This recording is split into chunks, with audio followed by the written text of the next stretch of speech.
Walz understands this. Tim is someone who understands how to lead, how to affect change, and how to do so with compassion, understanding, and most importantly, grit.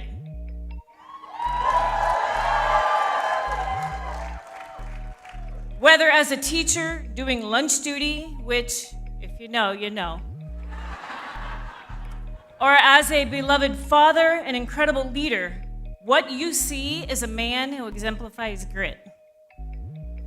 Every day, teachers like myself and Tim Walz show up. We stand up and we work on behalf of those who might not be able to stand up for themselves yet.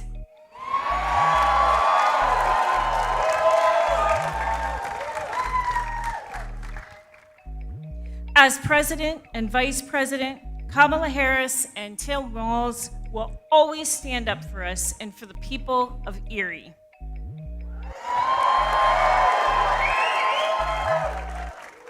Together, we'll reject Donald Trump and send him packing.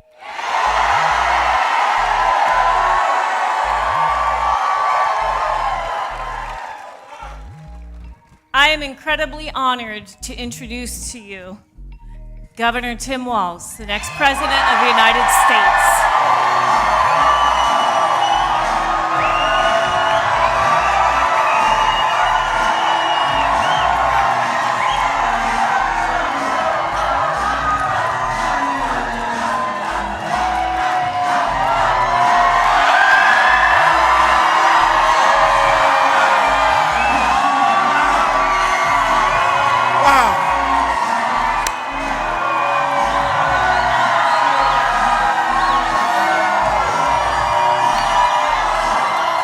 Wow.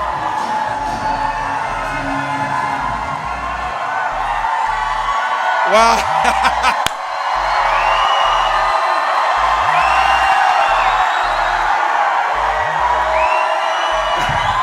Well, thank you, Erie. Wow. Thank you, Erie.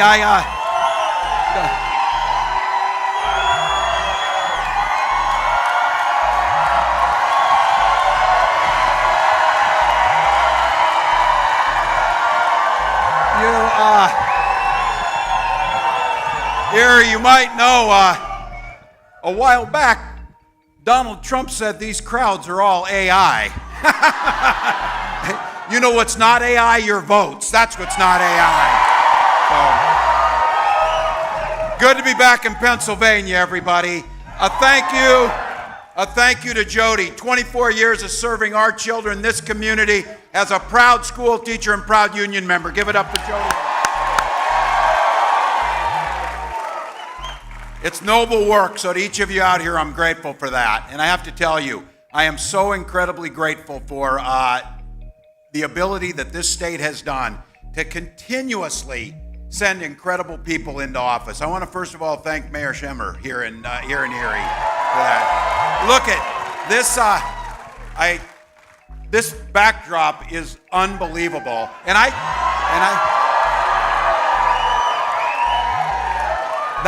That's coming from somebody who knows a little something about lakes in Minnesota. This is a good one. And look, I think all of you know this. We've got work to do this fall, but the first thing is, and I have to tell you this as someone who had the opportunity to work with this man, travel overseas with this man, watch what he's done for this country. Bob Casey's a national treasure. Send him back. Send him back.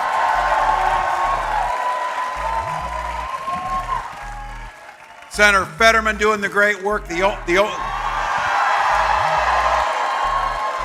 That's the only guy who dresses down better than me, I'll guarantee you that. That guy's got it. And I just want to say this, someone who I call a dear friend, someone I've watched, and someone who blasted onto the national scene doing the work that needed to be done. When a bridge needed to be repaired, that guy was there. Governor Shapiro, and thank you for him. Incredible.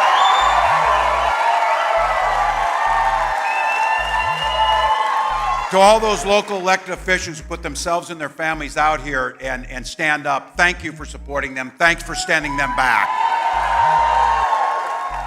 Point of personal privilege, too. A little while ago, I met a young lady back here, 94 years young, Noelle, and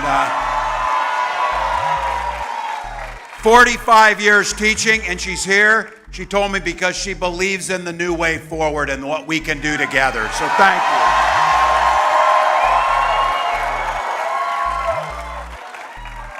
And on behalf of the Vice President, myself, to each of you, thank you. Look, there are a million places you could be with your time, your talent, and your treasure. You came out here. You came out here to stand next to neighbors, some friends, some new folks you met. You came out here. My God, it's 2 hours from kickoff, people, and you came out here for the NFL season. But you came out here, as the Vice President always says, for a simple and beautiful reason. You love this country. That's why you came. That's why you came.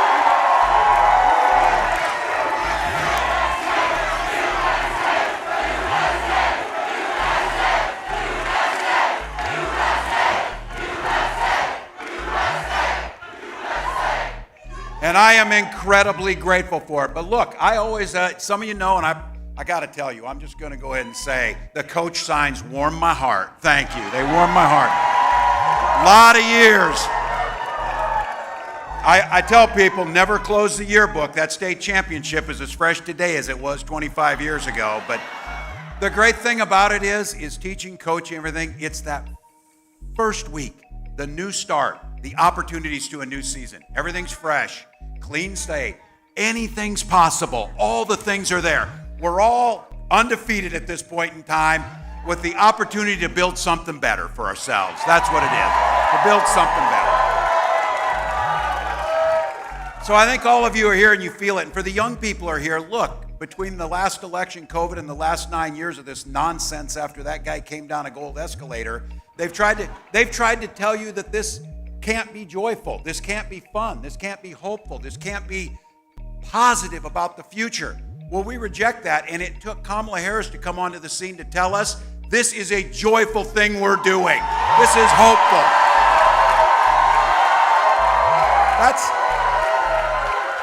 People are starting to figure this out.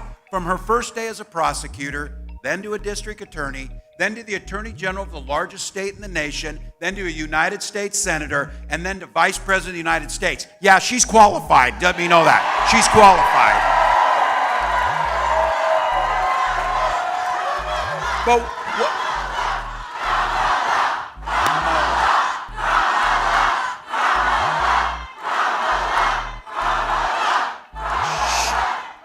and she does this work waking up every day, doing it for the people of this country. She's the one. She's the one who took on the predators. She's the one who took on the fraudsters. She's the one who took on the transnational gangs.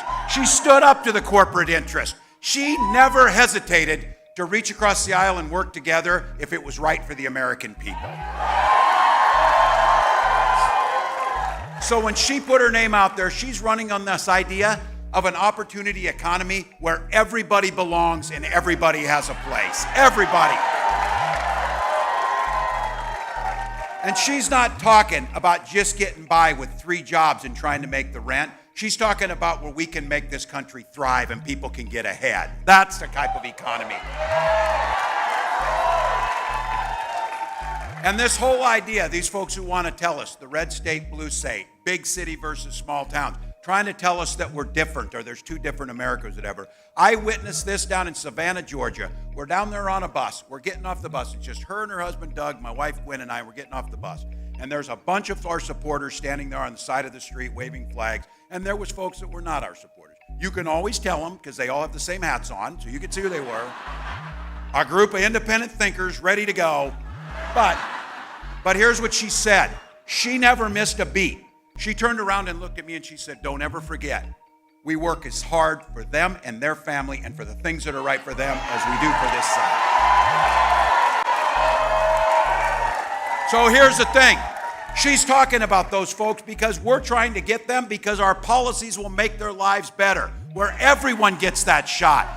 She's talking about cutting taxes for the middle class. Look, when you keep hearing this, they want to get this, talking about price gouging at the grocery store. Look, I know something about this. I come from farm country. Our farmers aren't getting rich right now. They're getting $3.90 for corn. Somebody in the middle is, and those folks need to stop price gouging us. That's simple. This idea of owning a home and lowering the cost of owning a home, we know that that is where generational wealth is created. For someone like me, the ability to get in a home, it was the GI Bill. What she's proposing is the opportunity to help folks get that down payment in, and then they can start owning that home and paying that mortgage, making a difference. And we saw something that should have happened a damn long time ago. We finally are negotiating with Medicare to reduce the cost of prescription drugs.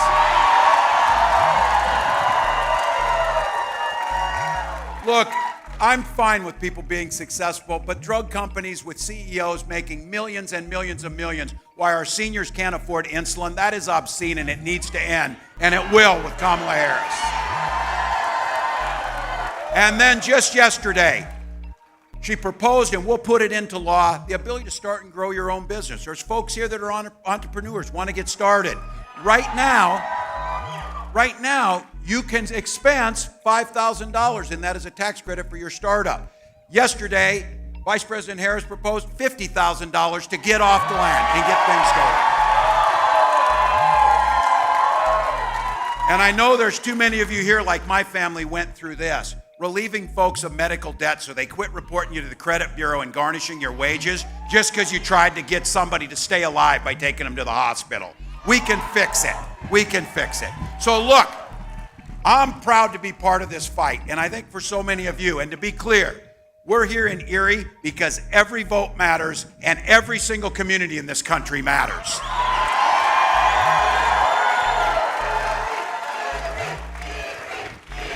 Yeah.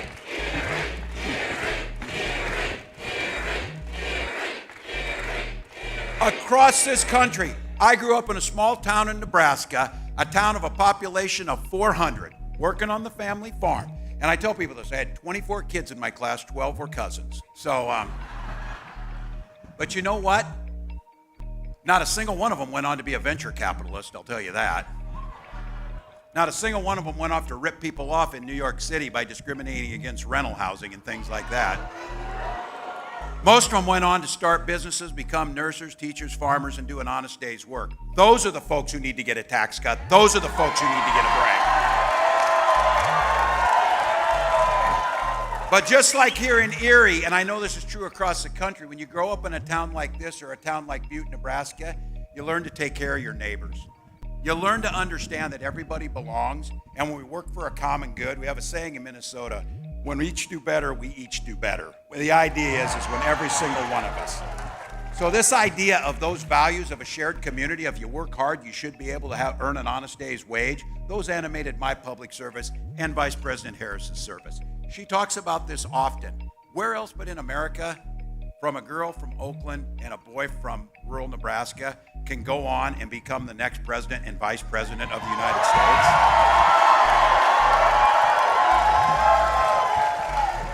Those middle class values are what we're going to bring to the White House come November with your help. Now look, I'm not naive. Not everybody sees the world the same way. It's very clear that our opponents in this race see the world differently. Now, I'm going to quote, which I think is a brilliant quote, by your great governor, Josh Shapiro.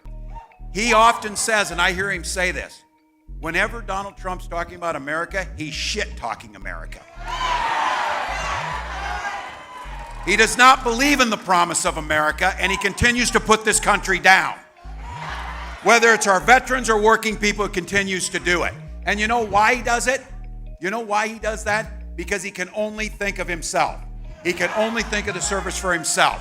We saw it. When this guy was in power, first thing he did, he told us this. Remember 9 years ago? Oh, healthcare be simple. I got a plan on the first day. Yeah, you do. Yeah, you do. The first day plan was to repeal the Affordable Care Act, taking away our protections. And I'll give him this. The second thing he did say he was going to do this. He was very clear about it. He promised he would do it, and he kept his word. He said, with a bunch of his rich friends, he goes, you're super rich, these folks down in Mar-a-Lago, and I'm going to cut your taxes. He did that. He did that. And the third thing he did, he wasn't quite so honest about because he told us he wasn't going to do it. He installed 3 Supreme Court justices who took away our right to control our own bodies.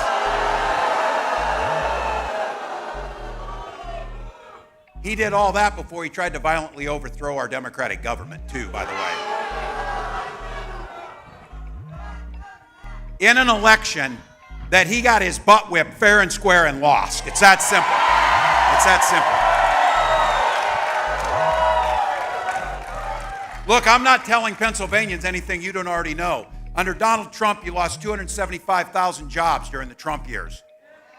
Under Joe Biden and Kamala Harris, with Josh Shapiro, you gained back 550,000 in the last 4 years. With the leadership of your elected officials here, you've got some of the lowest unemployment in history here in Erie. So you know, we can't afford 4 more years of this guy. What I will say is good about this one is, he's been very clear about this. He's promised to pick up right where he left off the last time. But I will say this, he's learned a little something, and it's going to be much, much worse if he gets the opportunity. What's really good is, we don't have to guess what he's going to do, because they wrote it out in a 900-page manual called Project 2025.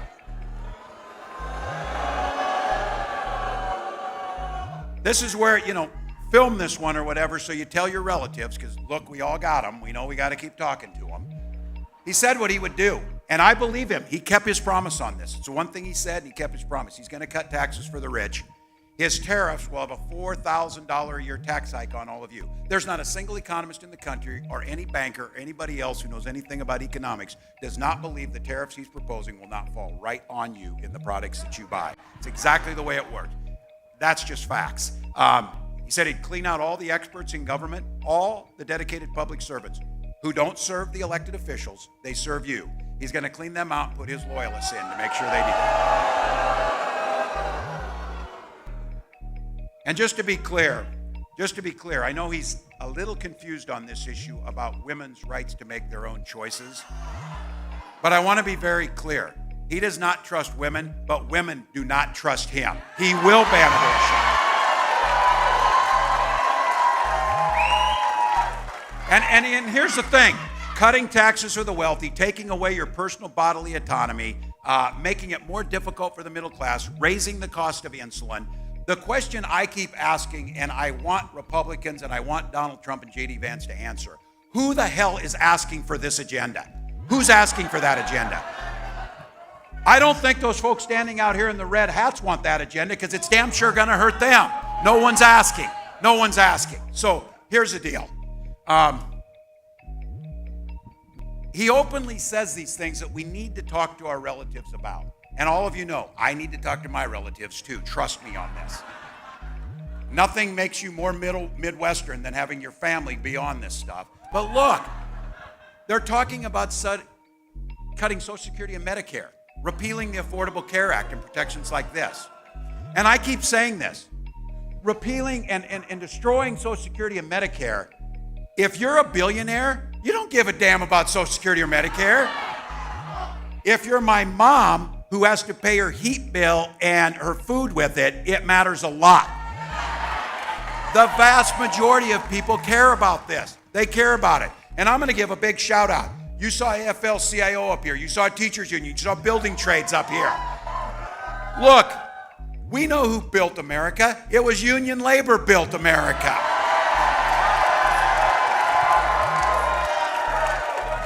And when unions were at their strength and their strongest and more people were in them, the middle class was better off. It has been a 40-year attempt by those of the wealthiest to undermine labor unions. But guess what?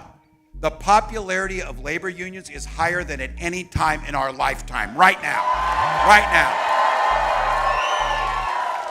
So it doesn't surprise me that Donald Trump did not do a damn thing on Labor Day. He took the day off, which he should thank organized labor for that day off.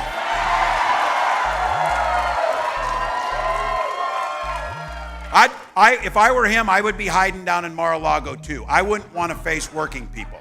I wouldn't want to look them in the eye and tell them why their work doesn't matter, why it should be harder to unionize, why he and his folks have undermined middle America. Look, people are angry for a reason. And this Project 2025 thing, I got to tell you, they're trying to run from it. They continue to try and deny it. But here's what I've said very simply on this. I coach football for enough years to know if you take the time to make a playbook, you're going to use it. You're going to use it. So they took the time to do it. And I will say this. J.D. Vance talks about being from...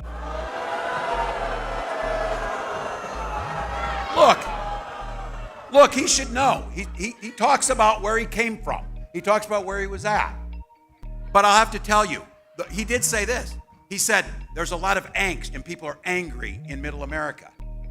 Hell yes we are, because people like him gutted middle America. The bankers and the robber barons gutted middle America. They shipped our jobs out. So look, you go off to Yale, you get a philosophy major, you write a best-selling book, trash the very people you grew up with.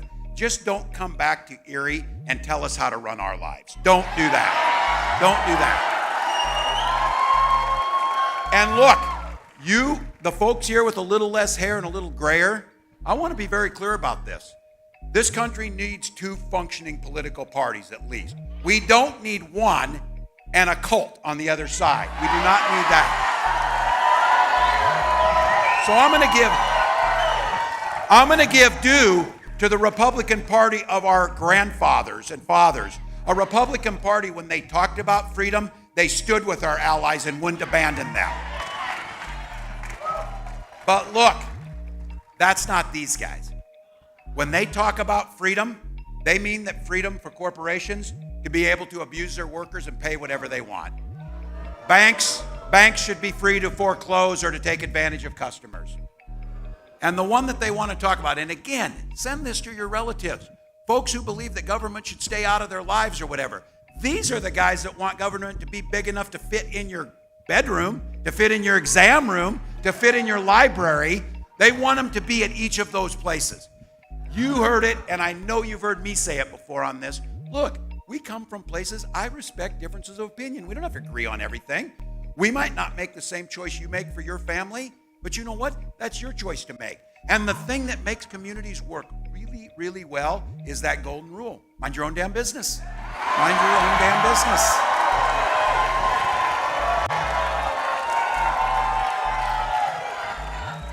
The irony of these guys talking about they want to get rid of government or whatever, they want to make government so big they know what books you read. They want government to be so big they want to create, and this is in Project 2025, a national tracking of pregnancies.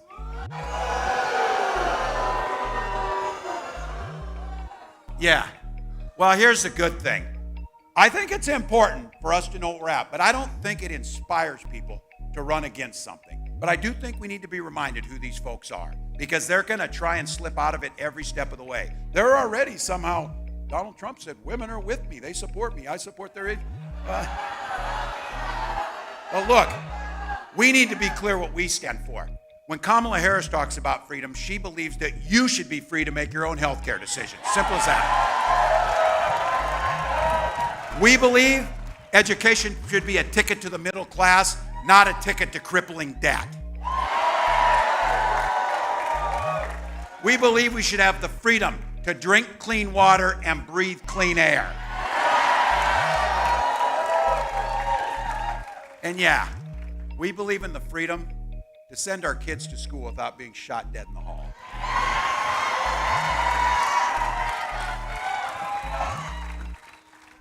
The news cycle moves on within a day.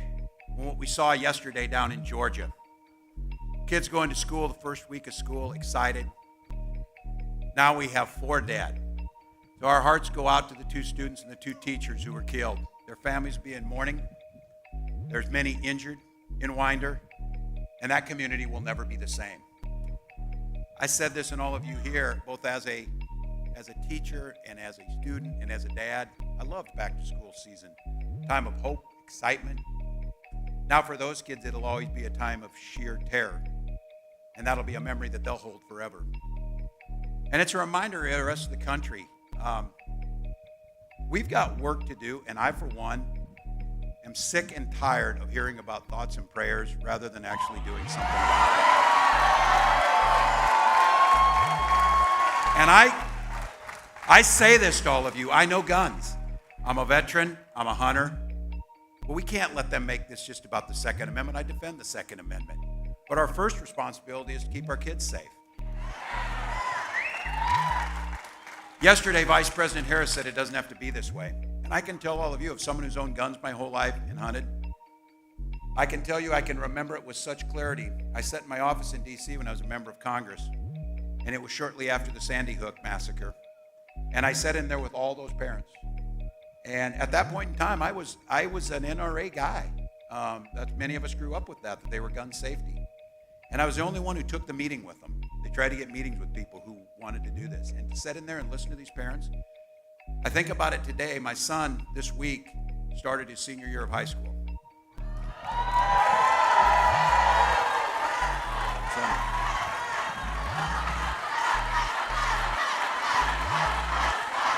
Thank you. Thank you. And it's bittersweet for me because those killed at Sandy Hook would have been entering their senior year too at the same time. And those parents now are without those. So look, we've got something to vote for, not just against. We've got a better future, a better way forward, a way that makes sure that we're not just after the fact, spending a day or so talking about this and not doing anything about it. There's things we can do. Other countries don't have to live like this. Other countries have figured this out. So look, I keep talking about this. I hear folks say, tell us what you're going to do. All right, we'll continue to tell you what we're going to do. To all of those young folks, to everybody out there, get your phone out and record this one. This is the one you're going to send to those undecided friends. I don't know. I'm not just sure. I don't know. I really am thinking about that we need to give a tax break to billionaires. And I keep thinking about this. They send people out. They send people out to bars in the swing states. Yeah, somebody's sitting at the bar in Pittsburgh tonight, and they're sitting around there saying, you know what we really need to do in this country? We need to ban George Orwell books. That's what we need to do. No, that's not what they're saying. They're saying we need to pay people a fair wage. We need to make sure that health care is accessible. We need to make sure we're tackling things like climate change. So here's what Kamala Harris is going to do. She is going to give a tax cut, but not to the billionaires, to the middle class, to the middle class. If you're looking to buy that home, she's going to make it more affordable to get in that home. And if you're getting squeezed by prescription drugs, you don't have to guess because she's already done it. We're going to tackle big pharma and reduce the cost of those drugs. And if you're going to start that small business, you're going to get help on the front end and cut the red tape to give you a chance to achieve the dream you want to achieve. And here's what I'm going to say.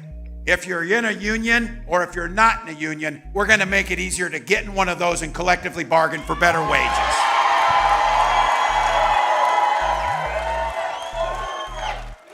And amen. And if you're dependent on Social Security or Medicare or covered by the Affordable Care Act, we're going to make sure it's safe and sound. We're not interested in cutting taxes for the wealthy and then raising the Social Security retirement age. We're not interested in cutting taxes for the wealthy and undermining Medicare. We're not interested in listening to them tell us, I got a good plan on day one, it'd be easy to fix Medicare. Oh, for God's sakes, it's not going to be, and you know it. All right. No matter who you are or where you live, Kamala Harris is there to make sure you make the decisions in your life that's right for your life, for the choices that you and your family make.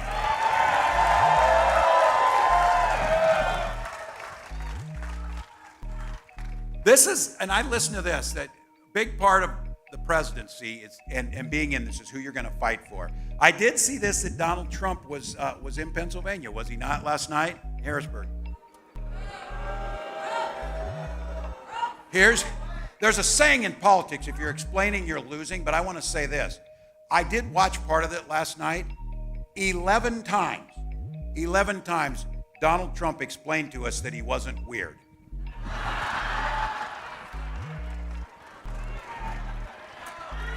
Okay. I didn't say it. I think we might be getting under the skin there a little bit. But look, when I said that, this isn't about name calling or anything. I was pointing out it's weird to be obsessed with people's personal lives. It's weird to be obsessed with people's healthcare choices. it's weird to continue to talk about sharks and batteries and boats and things like that.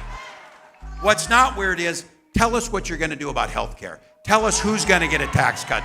Tell us that you're going to protect reproductive rights. Tell us how you're going to tackle climate change. So look, Kamala Harris wakes up every morning thinking about those things, thinking about ways to make your life easier for hardworking people that are just trying to get by. Nobody's asking for a handout here. Nobody's asking to get by easy. Nobody's asking for the easy way out. But for so many of us, my family included, sometimes life throws things at you. So I'll guarantee you one thing. For my family, Social Security survivor benefits was a damn good thing to be there. I'm glad it was. For others, it might be nutrition programs. Those are the things that give people a hand up. Donald Trump, J.D. Vance, I guarantee you they're not thinking about that every day. I guarantee you they're thinking about themselves. First thing they do, find the camera and then whine about how they're being treated. Look, that's not how any of us live. That's not how any of us live. So I'll tell you. Well, you know it. It's TV star we've got. This 9-year run of this TV show on the other side is so damn old. Let's turn the channel. Let's cancel the damn thing. Let's move on to something else. Look, Erie, you know what's out there, but here's the great part about it. And this is why we should, because it was paid for in blood. There are billions of people around the world could not imagine gathering as free people in a beautiful park to decide how we're going to go. They're going to decide the direction. You're going to decide which direction we're going to go. This divisiveness and this anger, we get to decide. We're tired of it. I'm sick of it every day. Remember when you used to actually go weeks or months without even talking about the damn president? That would happen. Because people were doing their job. People were getting things done. We were moving forward and tackling problems. That's a future we want to be. That's a new way forward. That's the way we get this done. So look.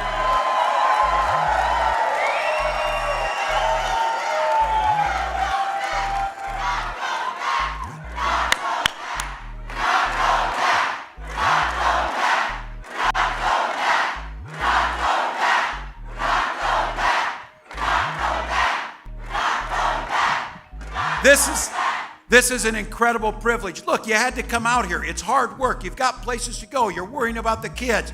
You're looking and saying, damn it, finish up. I got to go watch football. In honor of that, I get it. But this is our job to protect the democracy. And I guarantee you, when history writes about this time, every one of you's here, everyone who's been on the phone, everyone who's doing the work necessary, when we wake up and we've won this thing, you're going to be part of that to say, I made a difference. I made a difference.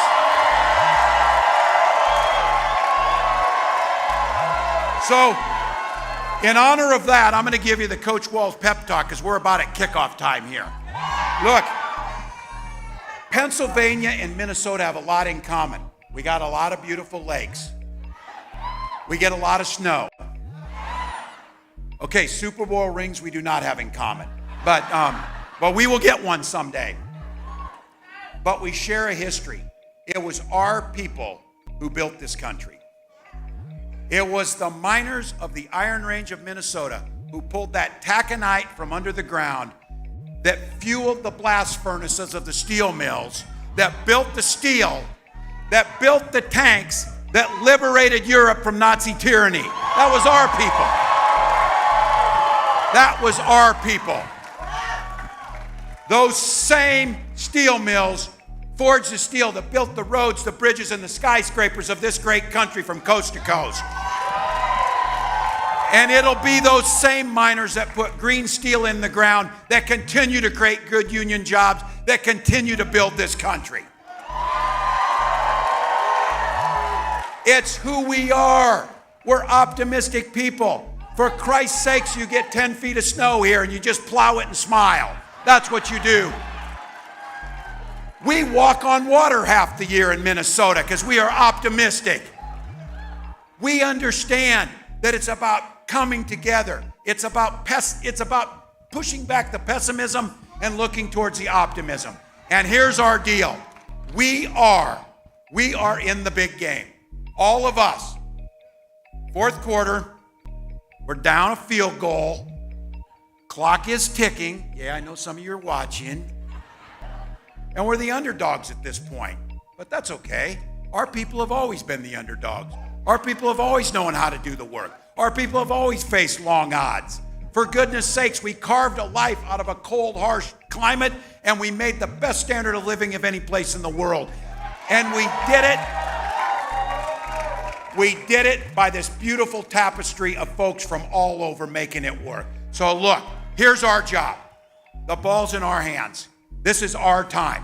Our job's to do the blocking and tackling of politics. Inch at a time, yard at a time, phone call at a time, door knock at a time, $5 donation at a time, one rally at a time, whatever it takes. So look, we're in the game. The momentum's behind us. It doesn't matter if it's a beautiful night in Erie. Doesn't matter if it's in Las Vegas with 109 degrees. It doesn't matter if it was in a field in western Wisconsin. People all across this country are coming out and saying, enough with the pessimism, enough with the shit talk in this country, and let's find a new way forward. And for each of you, here's the incredible opportunity. Look, it would be easier if we didn't have to do this. It would be easier if these guys wouldn't undermine our system, if they wouldn't lie about elections, if they wouldn't put women's health at risk, but they are. So it's a privilege for us to do the fight. And here's what the real privilege. Standing in this park with this many people, it is very possible and most likely probable the road to the White House will go through this park in Erie, Pennsylvania.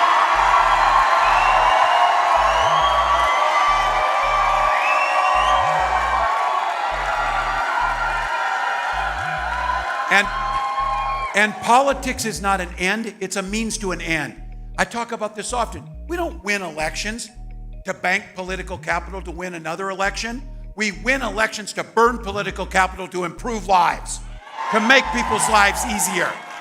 You've got the opportunity now to turn this momentum into activism, into a get out the vote effort, into winning an election. And when we wake up on that 62nd day, we got 61 days left. And to your neighbors out there, and to the folks who say, I'm sick of this, that's what they want to do. They want to make people sick of this. They want to believe the system doesn't work. They want to believe you should just stay home. That's what the other guys want. So people tell me, I'm just not that into politics. You know how you answer them? Too damn bad. Politics is into you. It's into you. It's in your bedroom. It's in your every aspect of your life. So look, and don't think these guys don't have plans. And I'm going to say it after what the hell happened in Georgia yesterday. They spend their time banning books instead of banning assault weapons. That is crap. That's crap. That's not where we go. So look, 61 days. We're a hardy people. We know how to do work. We're up against some odds and we've been there before. I continue to tell people this.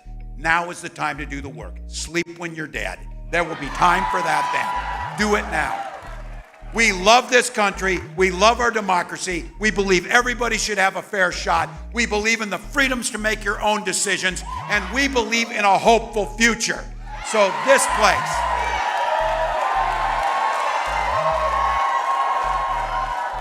we get to make this happen. And as the next president of the United States often says, when we fight, when we fight, when we fight, let's go, Erie.